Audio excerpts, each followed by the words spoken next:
thème global de notre cette année qui est la croissance dans l'excellence. Amen.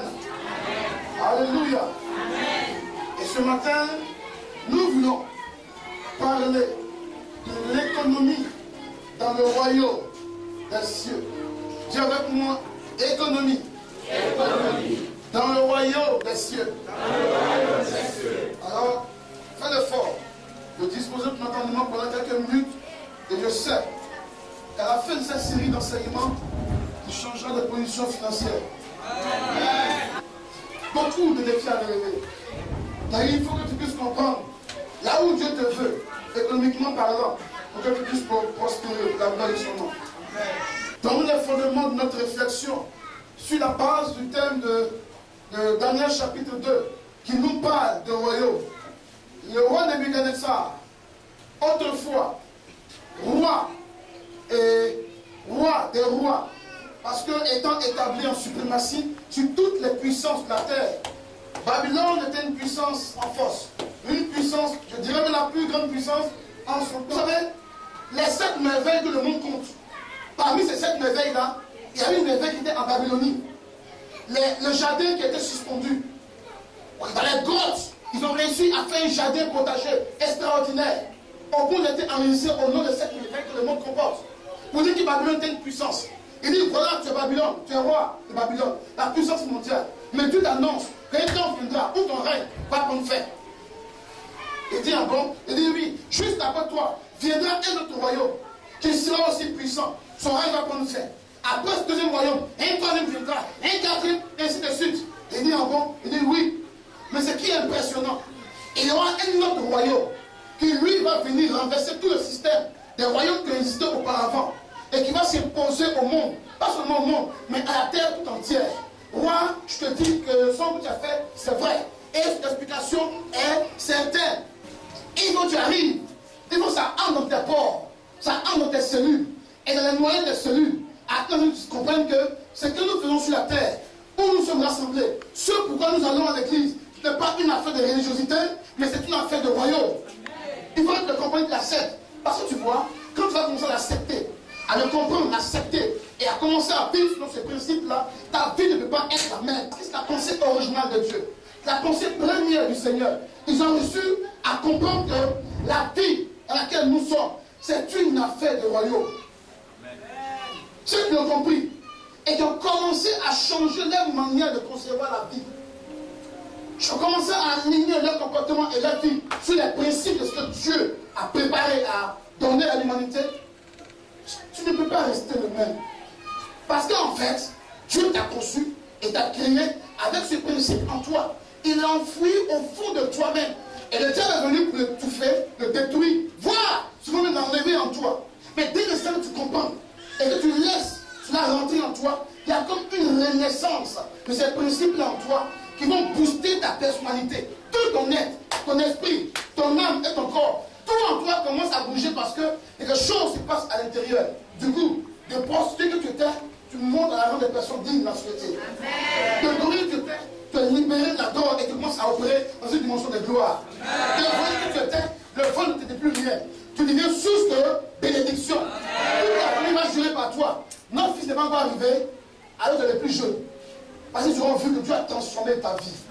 Le royaume de Nebuchadnezzar est tombé. Babylone la grande est tombée. Tellement elle a marqué son temps. Jusqu'aujourd'hui, on parle encore de Babylone. C'est bon, c'est vrai. Vous voyez que le reste de la famille. Toujours Babylone, Babylone. C'était une grande puissance. Après Babylone est venu l'empire des Perses et des Mèdes. Ceux qui ont dirigé le monde. Artaxerxès, après Darius, ainsi de suite. Quand le temps est arrivé, ce royaume aussi est tombé. Donc après les Grecs, les Romains vont prendre leur position. Et c'est au temps des Romains que Jésus est né. Et la Bible déclare, Rome aussi va perdre. Un temps viendra où on verra la nation, la naissance des différentes nations. Donc c'est notre ère aujourd'hui. Aujourd'hui, on ne parle pas d'une seule entité. On parle de continent et on parle de nation. Mais rassurez-vous, tout a tendance à revenir au stade de départ. C'est-à-dire, faire un seul bloc. Toutes les nations sont en train de s'organiser pour être un seul bloc. africains, l'Union européenne, les États-Unis, regardez très bien, on pense qu'entièrement ils sont divisés. Mais quelque chose se prépare de la parole du Seigneur, où il y aura un président mondial, donc un seul président pour le monde entier, qui va s'imposer aux nations. Et aujourd'hui, tout est rentré en ligne de compte. Les choses sont en train de s'organiser.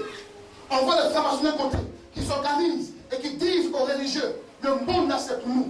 Nous avons la suprématie de l'information. Nous, les francs-maçons, on dirigera le monde. Ils disent non, pas question. Mais ils ont réussi même à infiltrer les organisations religieuses les plus terribles. Ils ont infiltré ces organisations pour prendre l'information qui fait la force de cette organisation. Ils sont partout. Ils tiennent tout entre leurs mains. Ils déposent ce qu'ils veulent. Et les nations sont obligées de subir. Frère, si tu as fait information que tu ne connais pas Jésus-Christ, laisse-le faire. Sinon il va te détruire. Mais si Christ est avec toi, tu commences à sourire. Parce que ce qui est derrière toi est tellement puissant que rien ne peut t'arrêter. C'est pourquoi quand tu as été antichrétien, tu as été franc-maçon, tu as été un maître mystique, quand tu quittes ce monde-là, donne ta vie à Jésus. C'est lui qui est capable de te protéger, de te garder. À quel cas, assieds-toi, ils te retournent pas. Et très vite, ils vont te tuer. Vous savez qu'il y a un pape qui a fait 2 jours de règne? 2 jours de règne. En publicité, bam! 2 jours après, il est mort. Ils ont dit beaucoup de choses. Mais tout s'organise. Tout s'organise. Économiquement, tout s'organise. Dans ce grand pays des États-Unis, où on tombe en puissance financière, militaire et autres, il y a des personnes à elles seules qui gèrent l'économie de la nation américaine. C'est eux seuls. Ils ne sont pas nombreux. C'est eux qui décident.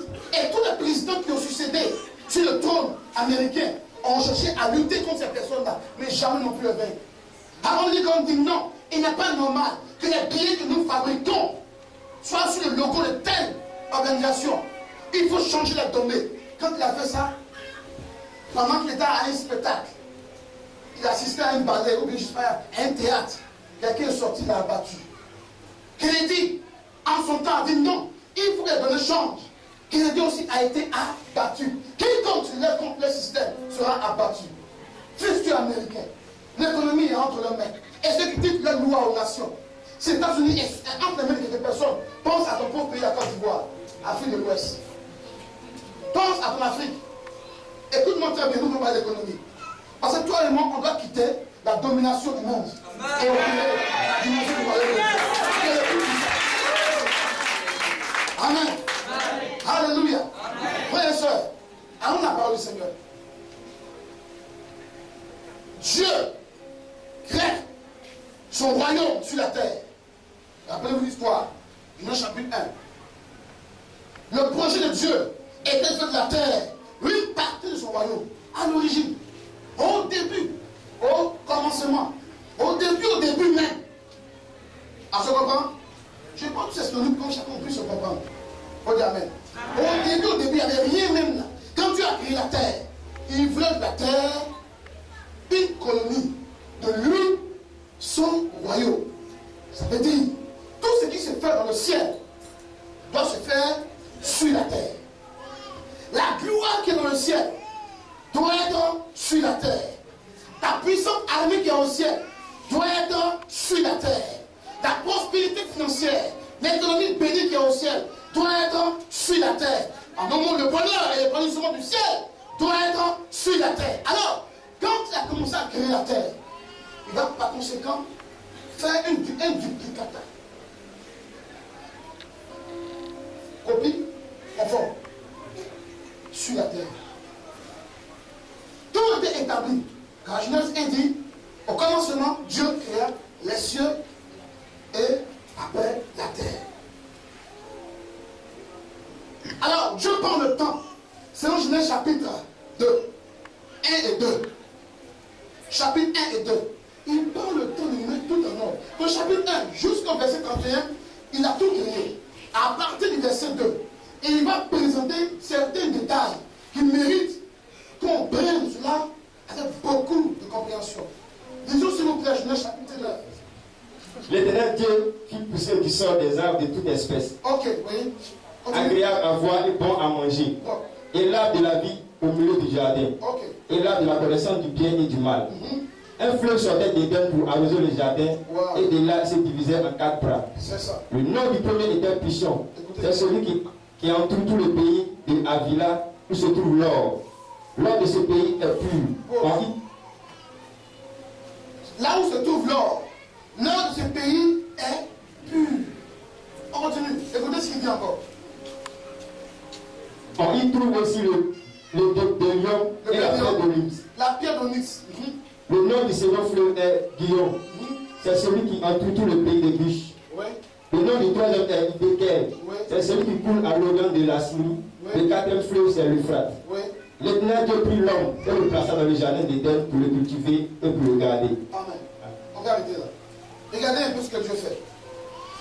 Il va donner à l'homme le mandat de gérer sa colonie. Est-ce qu'on a bien compris l'aspect où la terre là, est d'abord une colonie de Dieu? Amen. On a compris? Amen. On a saisi? On est dans un moment très spécial. Donc il faut écouter, il faut comprendre. Il faut comprendre que Dieu veut que la terre, au début, soit sa colonie. J'ai compris. Comme il a dit cela, il dit Dieu l'a établi pour le cultiver. Amener l'homme à comprendre comment les choses se passent dans le ciel. Donc Adam avait une charge importante. Son esprit était rempli d'informations, d'instructions pour faire cela. Parce qu'autrefois, rappelez-vous, on n'apprenait pas pour connaître, on persévère. À cause de notre nature divine, on recevait l'information comme rien n'était. Donc Adam est assis comme ça, je lui pose la question. Combien d'espèces animales il y a sur la terre? Il ne cherche pas loin, et puis il décide en même temps. Quand tu as appris ça, il n'a pas appris. C'est Dieu qui nous communique la chose. Est-ce que tu vois? Donc Adam et Ève, on continue. Adam et Ève, pour qu'ils puissent mieux opérer, Dieu les a donné de l'écriger dans un centre ou dans un bureau. On dira aux Champs-Élysées pour les Français. La présidence, la Côte d'Ivoire, un cadre qui lui permet de pouvoir opérer. Et puis la Bible prend le temps de montrer un peu ce qu'on trouve comme grâce, comme potentiel, comme ressource là où il est. Il dit, il ne pleuvait pas, mais Dieu permettait qu'il y ait la vapeur pour arroser le jardin. À qui on sait que la sécheresse n'avait pas son nom. Il y avait un cours d'eau qui sortait qui arrosait Éden. Et il sort d'Éden de la région pour arroser le puits d'Adam et Ève. Et le fleuve, à un moment donné, se divise en 4 branches. Rappelle qu'un fleuve, c'est un cours d'eau qui va se jeter dans la... Il va prendre le temps de montrer les ressources qu'Adam et Ève avaient. Il dit, il y a un fleuve là, il passe sur une région. Là-bas, il y a de l'or. Et il précisait, l'or de ce pays est pur. C'est pas or trafiqué. Oui, c'est pas or trafiqué, pur. Mais c'est pas fini. Il y a le bélium et la pierre d'onyx. Ces pierres-là, en fait, sont déjà au ciel. Dis amen. Vous ne parlez pas. Ces pierres existent déjà au ciel. Donc Dieu a pris ces ressources-là pour envoyer sur la terre pour permettre à Adam et Ève de travailler avec ça. La preuve, dans Apocalypse chapitre 12, on nous parle de la Nouvelle Jérusalem. On lit Nouvelle Jérusalem à 12 portes. 12 portes. Amen. C'est faux, mais c'est vrai. Vous doutez. Bon, la Nouvelle Jérusalem qui est descendue du ciel avait 12 portes.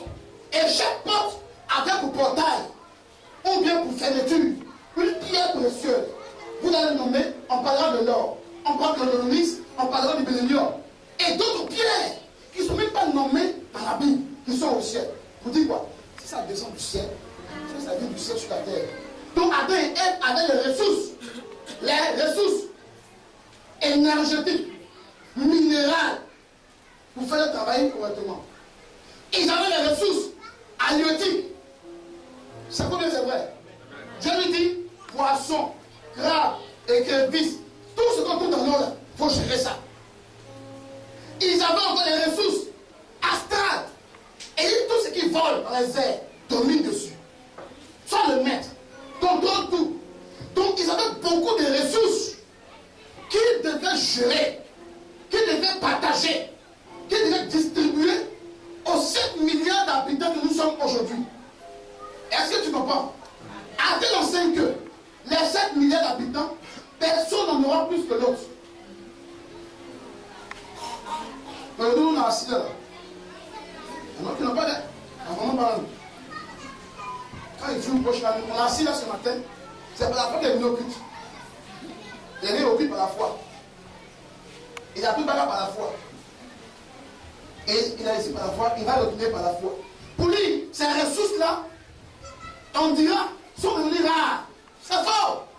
Ces ressources existent toujours. Dieu sait que la terre est capable de supporter 10 milliards d'habitants.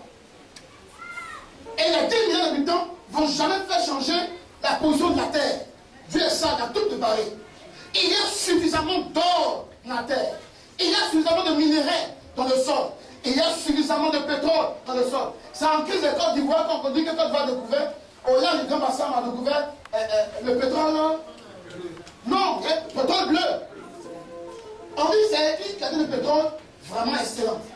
Et la Côte va exploiter sur des dizaines de générations, ça n'est pas fini. Ça vous dit que c'était là. C'est ce qu'ils ont découvert. Et ce qu'ils n'ont pas réussi à découvrir actuellement. Donc Dieu a prévu toutes les ressources à Adam et Ève pour gérer toute cette génération. De génération en génération. Donc Adam et Ève, selon Genèse chapitre 1, verset 26, Dieu leur donne le mandat de quoi? De dominer. Quand il dominer, ce n'est pas écraser. Parce qu'en ce temps, le terme d'écrasement n'existait pas. Mais c'est de gérer, de challenger, de distribuer, pour que chacun sur la terre puisse bénéficier de toutes ces bénédictions qui sont sur la terre, dans les eaux, dans les airs. Je me très bien. Nous sommes en train de parler d'économie. C'est quoi l'économie? L'économie, c'est la science qui est chargée de la distribution des biens et des services entre les populations, de sorte à ce que chacun soit satisfait. Ça dans la Bible. Ça dans la Bible. Amen. Dieu était grand économiste. Il sait, un royaume qui veut s'imposer, si économiquement n'est pas puissant, il ne pourra pas tenir. Ça vaut que c'est vrai. Faites un coup d'état. Dis, je fais la télévision, je suis président maintenant, et puis tu n'as rien. Je te dis, avant de sortir la tenir, on va nous couper son dos. Bah, tu n'as rien. Dieu sait, un royaume, on apprécie sa puissance et son poids par son organisation, sa structure, mais surtout par son économie. Par son économie. Dieu dit à Ève, vous devez distribuer ces biens. C'est pourquoi, si on te parle du royaume de Dieu, on te parle du royaume des cieux, tout ce que tu veux est comme l'autre, ce n'est pas le problème. Il faut que tu saches le royaume dans lequel tu es là, de quoi il est composé. Qu'est-ce qui fait sa force? Comment il est organisé? Quand tu dis je suis ivoirien, et puis on te pose la question, dis-moi. Dans ton pays, on a combien d'habitants? Il dit ça, j'ai oublié, je ne connais pas. On va douter de toi. Parce que ton pays. Il dit, tu es peut-être en Europe, et puis il te dit, mais j'arrive dans quelle partie de la Côte d'Ivoire? J'arrive au nord. Oh. On saura que tu ne connais pas vraiment ton pays. Ça veut dire quoi? Si tu ne sais pas que au large, non large, Atlantique, là, il y a des barils ou des gisements d'or, des gisements de bitume, tellement importants. Si tu ne sais pas que ça existe, jamais tu n'encourageras ton enfant. Parmi les 6 enfants que tu as, tu ne vas pas dire à quelqu'un, va aller faire chirurgie, minéralogie, parce que moi, tu ne sais pas. Chirurgie, minéralogie, c'est pas tout ce qu'on mange. Tu vas lui dire, va faire rien. Cacao, café. Alors le gars, il est assis. Il ne fait pas café, cacao. Mais quand il passe sa voiture, il dit non, ça c'est un sorcier. Ce n'est pas un sorcier. Il a compris là où il faut investir. C'est que tu ne sais pas. Sache quels sont les potentiels, les ressources que le royaume de Dieu met à ta disposition. Tu ne vas plus envier le monde. Gloire à Dieu. Gloire à Dieu. Amen. Les ressources sont. Dieu a pensé économie avant le monde. Dieu a pensé économie avant que le monde aujourd'hui ne pense économie. Sinon, pourquoi préciser? Et non, on dit. On va plus loin. Dans Genèse chapitre 14, on parle d'un roi qui fuyait après une guerre, qui est tombé dans un puits de bitume. Qui ne parle de bitume, pas de pétrole. Il fuyait dans un puits de pétrole. Avec la terre, le pétrole sortait. Ces choses-là n'est pas maintenant, mais existent depuis le moment où Dieu a créé le monde. Et qui devait le gérer? C'est Adam et Ève. Mais regardez, très vite, quand le diable est entré en ligne de compte, qu'est-ce qu'il a fait? On voit seulement qu'il a pris la clé du monde. C'est lui qui gère le monde. Et vous devez comprendre Il a pris l'économie du monde, qui le gère à sa guise. Il a pris l'armée du monde, qui le gère à sa guise. Il a pris la prospérité, toutes les ressources que le monde a, il le gère à sa guise. Au point où dans Luc chapitre 4, il va faire machinage sur Jésus. S'il te procède et m'adore, je te donne le monde et toute la gloire. Ce qui m'a été donné. Vous comprenez? Il a réussi à prendre ces choses, mais il avait oublié que le créateur de ces choses, c'est lui qui devant lui. On continue. Bien aimé, Dieu a tout disposé que toi et moi, on puisse obtenir. Mais le diable a tout saisi pour nous saccager. Il gère les choses autrement. Au point où aujourd'hui, là, si tout le monde dans une nation est riche, c'est un scandale. C'est vrai, c'est vrai. Comment? Tout le monde est riche. Et on va honorer qui a fait plaisir. Alors, donc il faut qu'il y ait des pauvres, des très pauvres, des très très pauvres, des riches, des très très riches. Faut qu'il y ait quand même. Les Russes ont dit non. Il faut qu'on parle du communisme. Tout en commun. Et bien aimé, quand le diable contrôle, prends le vocabulaire que tu veux, il impose sa loi. Communiste ou pas communiste, allez en Russie. Il y a les pauvres, il y a les très pauvres, il y a les très très pauvres, il y a les très très riches. C'est un mélange. Il a établi ainsi les choses et il dit. Et j'ai dit tout à l'heure, les États-Unis aujourd'hui sont obligés de vivre dans leur propre pays étant endettés. Tout prêt à croire que les ressources sont des miracles. C'est faux. Dieu est trop puissant. Et les choses se récitent seules. Amen. T'achètes en or. Laisse les chaînes le sable. Tu vois que l'or va retourner au sable. Donc elle ne se perd pas. Elle ne disparaît pas. Elle est transformée là, à l'intérieur. Donc ça y est toujours là. Et ça ne peut pas finir. On vous dira, arrêtez de vous procréer, parce que les ressources sont là, la vie est devenue difficile. Mais rassurez-vous, il y a des personnes qui sont assises. Elles ont tous les moyens qu'il faut. Sur 10 générations de petits enfants, même s'ils ne vont pas à l'école, ils n'auront jamais fait. Mais quand tu t'amuses, que tu arrêtes, tu vas comprendre quelque chose de beaucoup. Ils vont te maudire même de ta tombe. Vous comprenez? Il y a encore quelque chose qui ne va pas. L'économie est prise en captivité. L'économie est prise en captivité. Oh, je ne te dirai pas. Allez écrire à la télévision. Je veux l'économie, c'est pour nous. Ça n'a pas de sens. On dit réduit 10 000 à l'heure. Non. C'est une manière stratégique. Les stratégies et les manières. Pour récupérer ce qui te revient de droit. Mais il faut comprendre comment Dieu pense d'abord. Si vous remarquez très bien, je n'ai pas encore parlé de l'argent. Qu'est-ce que c'est pas de l'argent? Dans Genèse, on parle de l'argent. On parle d'or, pétrole, tout ce qui est à la source. L'argent, on le verra prochainement. Il y en a qui sont scotchés à l'argent. Parce qu'ils ont l'argent, ils sont riches. Tu n'es pas riche. Je vais te le démontrer. Comprends l'économie. Si tu as compris l'économie, l'argent doit comme un instrument. Donc t'en sers. On peut tout te prendre. Mais la source de l'argent est en toi. Parce que Dieu est en toi. Et parce que Dieu a créé l'argent. On lit le débat prochainement. On lit le débat prochainement. C'est une série. Vous allez tout comprendre. Comment, quand Jésus est venu, il dit ok, le diable a tout pris. Je te mis par là. Il a tout pris, il a tout confisqué. C'est vrai. Je vais vous dire que moi, Jésus, je viens non pas pour ajouter le nombre de religions qui existent, mais de vivre la promotion du royaume qui a été perdu. Tout le monde dit Amen. Or, on sait qu'on parle de promotion du royaume, il faut parler aussi de l'économie. Remarquez, il a fait au moins 53 paraboles. Votre Bible disait, au moins 53 paraboles. 67% des paraboles là sont focalisées sur l'économie. Tu dis quoi? Hé, les gars, je vous parle des royaumes. Mais si le royaume n'a pas d'argent, il n'y a pas de royaume. Et le royaume de Dieu est seulement un trésor. Le trésor parle d'économie. Le royaume est seulement à une perle que la dame a perdue. Elle a rentré sa maison à balayer. Chercher sa seule perle. Elle a trouvé, elle dit, hé, voisin, venez. J'ai retrouvé ma perle. On parle encore d'argent et d'économie. Amen. Bien. On a vu Jésus guérir les malades. On a vu chasser les démons. Multiplier du pain. Fais sur cela. Mais on n'a pas trop envie d'affaire d'argent. Amen. Amen. Amen. Amen. Qui vous a dit ça? Qui vous a dit ça? La Bible déclarait des femmes avec leurs moyens de soutenir son ministère. Pas n'importe qui. Il y a une à son mari est l'intendant général des trésors d'Hérode. Mais attendez, quand le Saint-Esprit va venir, vraiment, va vous utiliser puissamment. Vous serez les témoins. On s'est focalisé sur l'onction.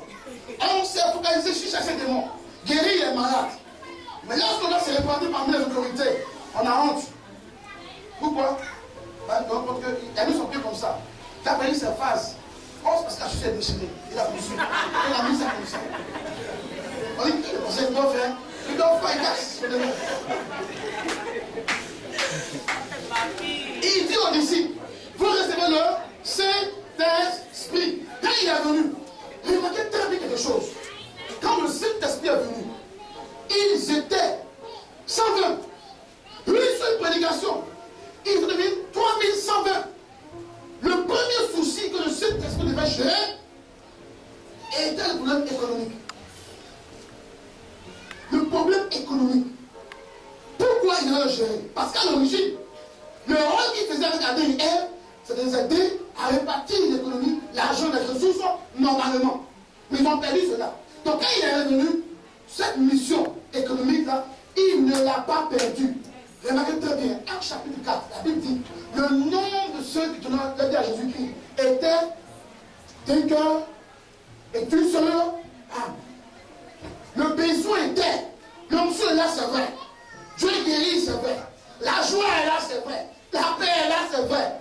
Mais, quand on finit de louer, de chanter, de célébrer, il se trouve que les veuves n'ont rien à manger. Les démunis sont livrés à eux-mêmes. Il y a quelque chose qui ne va pas. Le site va dire, bon, ok, il y a la ressource parmi les 3120. 3120 personnes. Chacun donne 100 francs, 100 francs. Nous avons introduit l'année passée avec les 5 années de la prospérité. Je vais dire parce qu'il y en a qui ont appliqué, ils voient les fruits. Il y en a aussi qui ont entendu, qui n'ont jamais appliqué. Changer de modalité. Revoyez-vous. Revoyez-vous. Parce que cela fait partie de votre business personnel. Le diable a abouti à méconnaissance des choses économiques de Dieu. Maintenant, par le Saint-Esprit, les choses sont communiquées. Prenez il faut les appliquer. Je suis béni. Je suis béni. Je suis béni. Mon passé ne peut pas hypothéquer mon futur. Car le sang de Jésus, le sacrifice de la croix, sauve mon passé. Et la puissance de Dieu ne vont plus faire ma destinée. Je dis alors victoire. Victoire. Victoire. Victoire. Victoire. Victoire. Victoire. Victoire. Victoire. Victoire. Victoire. Victoire. Au nom de Jésus. Est-ce qu'on peut acclamer le Seigneur?